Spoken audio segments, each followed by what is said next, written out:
In this video, I will be showing the process of putting the cosmetics on this King animatronic. But first, a little background information. King is a 9-foot tall animatronic lion who was a parody of Elvis Presley that was at Chuck E. Cheese's Pizza Time Theater. The first King animatronic appeared in stores in 1981. 1995 was the last year any King animatronics were in stores before being removed and discarded. The fate of most King animatronics are unknown, but what we do know are some were saved and used for parts, and others have been auctioned off if the store closed. This specific King animatronic was owned by a former technician of a Pizza Time Theater. In July of 2025, various Pizza Time Theater items were listed on eBay, King being one of them. He sat in a garage or storage unit for many years, and I was asked to help restore him by his new owner. I flew out to California, and within 3 days I was able to fix and restore most of King's animation. With that out of the way, now let's start putting his cosmetics on. The first thing we're going to do is put on his mask. Here I am pointing out the 4 holes on the head frame that support the mask. There's 2 on the top and 2 on the bottom. Here is a look at the inside of his mask. This is his ear movement, which is unique to him and Dolly Dimples. No other Cyberanic character utilizes this movement. You can also see the 4 standoff points that correlate with the holes on the head frame. The first thing I had to do was lift up the ear movement cylinders so they are not in the way of the mask when putting it on. Because of the shape of his wood frame inside of King's mask, it is a little bit difficult to put it onto the head mechanism. After tinkering with it for a little bit, I realized I had to push down on the ears so that the inside ear mechanism would not be in the way of putting on the mask. After I realized that, I was able to put the front of the face on comfortably before getting nuts to secure the mask onto the head frame. Then I got 4 nuts so I could secure the mask onto the head frame. As you can see, these are the 4 points where the standoffs are poking through, and you just screw the nut on all 4 threaded points. This is how you properly add the ears to the mechanism. It is just a washer and a nut. This is what the ear movement looks like from behind. Personally, I think this movement is really cool and adds a lot of character. Fun fact, both the ears moving is only one signal. It's only one movement, the hoses are connected. Next, I'm lifting up his hair flap on the top of his head that hides the seam, and I align the back of the head with the Velcro, making sure it's fully attached on all sides. If it's not fully attached, it's gonna fly off, which has happened a few times, but as long as it's fully attached, and maybe a little brushing of the hair to make the seams kind of blend together.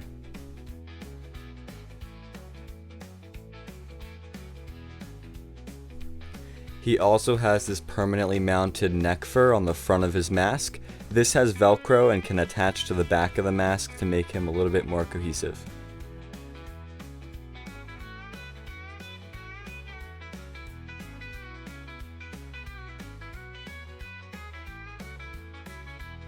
Now that the back head is on and his face is mounted, it's time to screw on his jaw. Putting on or taking off a Cyberanic jaw is kind of a unique design, although it's the same on all Cyberanic characters, so once you know how to do it for one, you can do it for all of them. So what you have to do is you have to tighten these bolts, which are underneath the jaw, and what that does is it clamps this, it squeezes the wood and it clamps the wooden jaw, it sandwiches it between the 2 metal plates.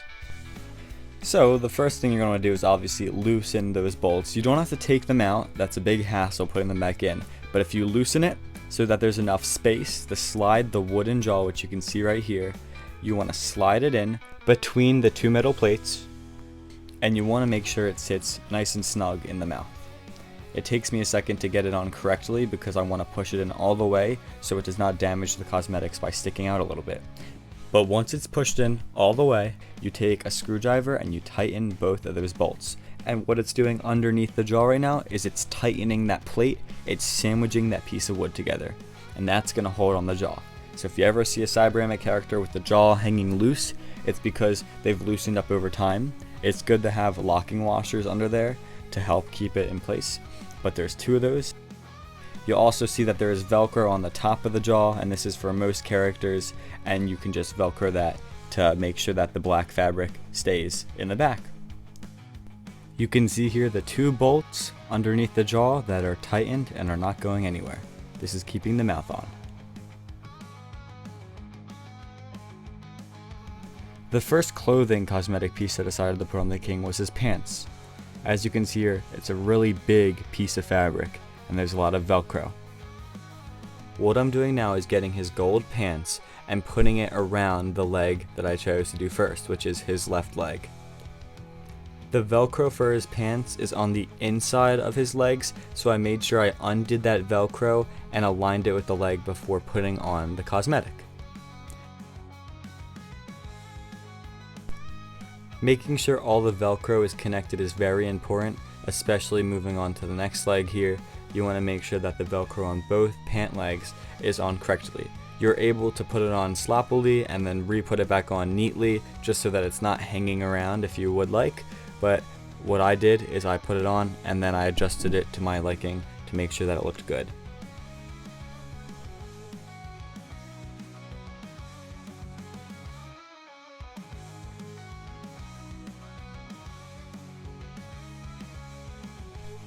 Once both pant legs are attached, we can connect the 2 sides of the pants from the middle here.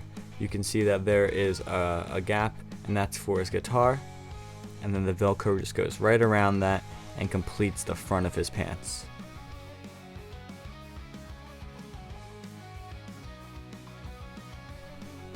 As you can see here, the pants are fully Velcroed on the front side, and you can see that there is a hole purposely for the guitar mounting. It's Velcroed on the bottom and on the top, and then here are the sides of the pants, which still need a little bit of adjusting, but it is on currently.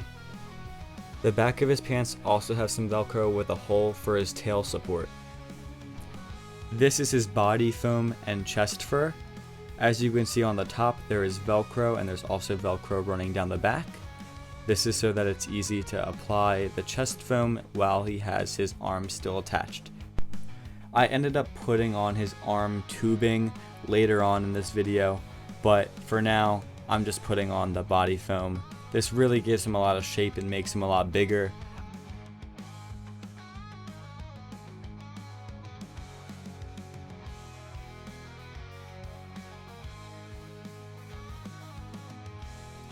Making sure the Velcro is fully secured is really important because the foam is a little resistant in the shaping. So making sure that the Velcro is fully on helps complete his form.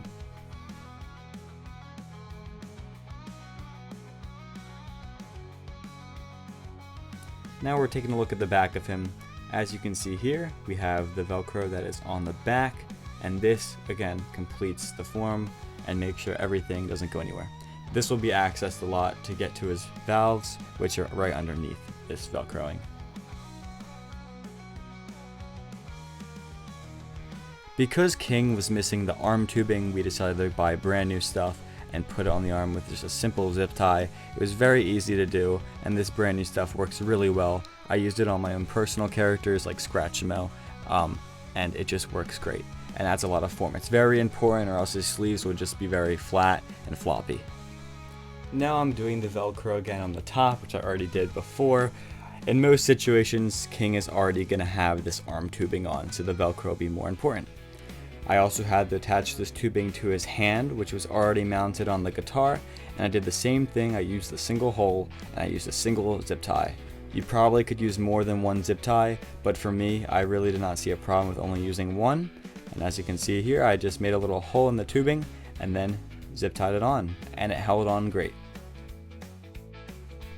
Next, it was time to just Velcro the glove around the tubing and the mount. You can also see a little bit of his guitar slide mechanism, which is really awesome. This here is what I did on his right arm. Putting on the jacket is definitely a challenge because it's just so big. I first started by placing it on the character and then unvelcroing the sleeves and then putting on the sleeves with the Velcro. It took a little bit to get perfect, but after a little bit I was able to get it on and it looked great with the tubing. At this point we decided not to cut the arm ducts just because we did not know how much we needed with the movement and the sleeves themselves. Now there's a lot of Velcro on this jacket.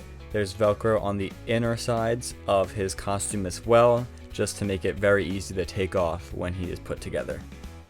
Once I got that one side on decently, I decided to move to the next side and did pretty much the same thing. But before I did that, I decided to put on his glove because I thought that would be best to go on first. So putting on the glove for this character specifically is a little bit difficult because there's a lot of foam inside of his hand. A lot of old, dirty foam. But after getting the fingers around the foam, I was able to put it on and Velcro it up. His strum movement is very similar to a flag waver or a mouth, it's just on a pivot. For the sleeves, I like to start at the bottom just to make sure everything aligned up, and you can see here there's this big shiny gold part. Also, you're probably noticing that the arm tubing is very long compared to what it probably should be, and especially in this clip here you can see it kind of spiraling. It ended up not really mattering because it does compress, and while some people probably will cut it short, we decided to leave it untouched and just fold it up, which you really can't tell a difference, but in the future I'm sure if we wanted to we could cut it down. But as you can see here, there's Velcro on the top of his gloves, which aligns right to his sleeve, and then there's Velcro all along the arm. And here's kind of what King looked like with most of his cosmetics on. The next thing I decided to put on was his tail. Half of the tail is hollow and like a sleeve, and this wraps around his tail support, and then the other half is actually just like a stuffed animal and lays on the ground. The tail was not so easy to put together and not have it wrinkled due to the fabric and the foam and just the Velcro itself, but I was able to get it on decently and have the ribbon cable for the valves and the hosing come out. The last cosmetics for this character are his feet, and as you can see here, the foot on King is very similar to a mouth mechanism. We're going to end up doing the exact same thing we did for the mouth. In fact, I believe it's the same piece of metal used as well as the mouth. And loosen those screws so that their plate is not tight, and then slide the foot on all the way, and then reach under with the screwdriver to try to screw the foot on. He has some loose fabric you can just wrap around the leg. Other than that, you want to pull the pants down and try to make it look neat. And that is his foot tap on. The other foot has no mounting for it. Now it's time to show the fully dressed King in action. Unfortunately, this animatronic didn't come with the valves for his leg movements, which really add a lot of character and animation. So in the video you are about to see, he does not have any leg movement or foot tap movement. Here's a video of King performing one of his original show tapes with original signals and no leg movement. I almost do the same as Nick song, but the old hound dog, I know what the name of the Jack P. Jowls, well, it's out here. So as that great country philosopher once said, Unfortunately, Pizza Time Theater used original Elvis music, so I will not be able to play that, or else I won't be able to get monetized on this video. But you could see a little bit of King's action. Even though I'm not in California currently, he's still getting the love and appreciation he deserves.